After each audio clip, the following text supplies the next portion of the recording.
নমস্কার। আমার নিবেদনে আজ কবি শুভদাস গুপ্তের কবিতা আমি সুভাষ বলছি। তোমার পাথরে দিয়েছি মালা, এত মালা এত ফুল, তুমি ঢাকা পড়ে গেছো। তুমি পাথর না হলে রাগ করতে। 56 বছর আগের এক মধ্যরাতে এলগিন রোডের 3 তলার ঘরে আলো জ্বলছিল। চাদর গায়ের এক ছায়ামূর্তি পায়চারি করছিল অবিরাম। বাইরের রাস্তায় ইংরেজ পুলিশের চর সতর্ক সজাগ চোখে দেখছিল।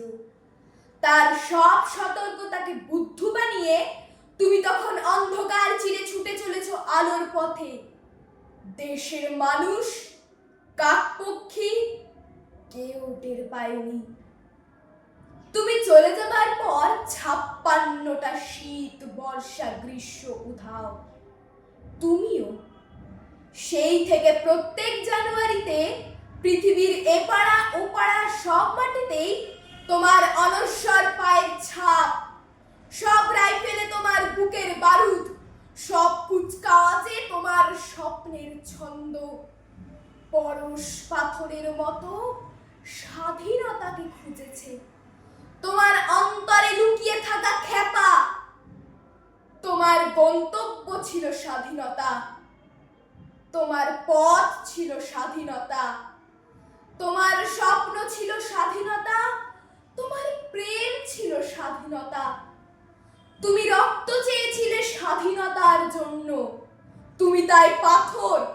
যারা স্বাধীনতার আড়ালে চেয়েছিল গদি, চেয়েছিল সিংহাসন, ইংরেজদের ছেড়ে যাওয়া লুটের রাজ্যপাট, তারা রইল সুখে। ভারতবর্ষের টাকায় তাদের সুখ, তোমার নয়। ভারতবর্ষের অফিসে আদালতে তাদের ছবি, তোমার নয়। ভারতবর্ষের সংবিধানে তাদের সই সাবুত, তোমার নয়। ইংরেজ গরিব মানুষকে পায়ের নিচে রাখত, আমরা বড় লোকদের মাথায় করে রেখেছি। স্মাগলার কিংবা ডাকাতকে জোর হাতে সভাপতির আসনে আহ্বান করেছি। ইংরেজ দেশের ধন সম্পত্তি লুট করত, আমরা দেশটাকেই বেঁচে দিচ্ছি। ইংরেজ দিয়েছে চাবুক, লাঠি, গুলি, আমরা দিয়েছি মাস্তান, মাফিয়া, নেতা আর গুলি। ইংরেজ দিয়েছে কালাপানি আর সেলুলার জেল, আমরা দিয়েছি টিভিতে সুপারহিট মোকাবিলা আর আইনসভায় আয়ারাম গয়ারামের খেল। 56 বছর আগের এক মধ্যরাতে পরাধীন এই দেশ ছেড়ে তুমি চলে গিয়েছিলে এক স্বাধীন স্বদেশে ফিরে আসার স্বপ্ন নিয়ে।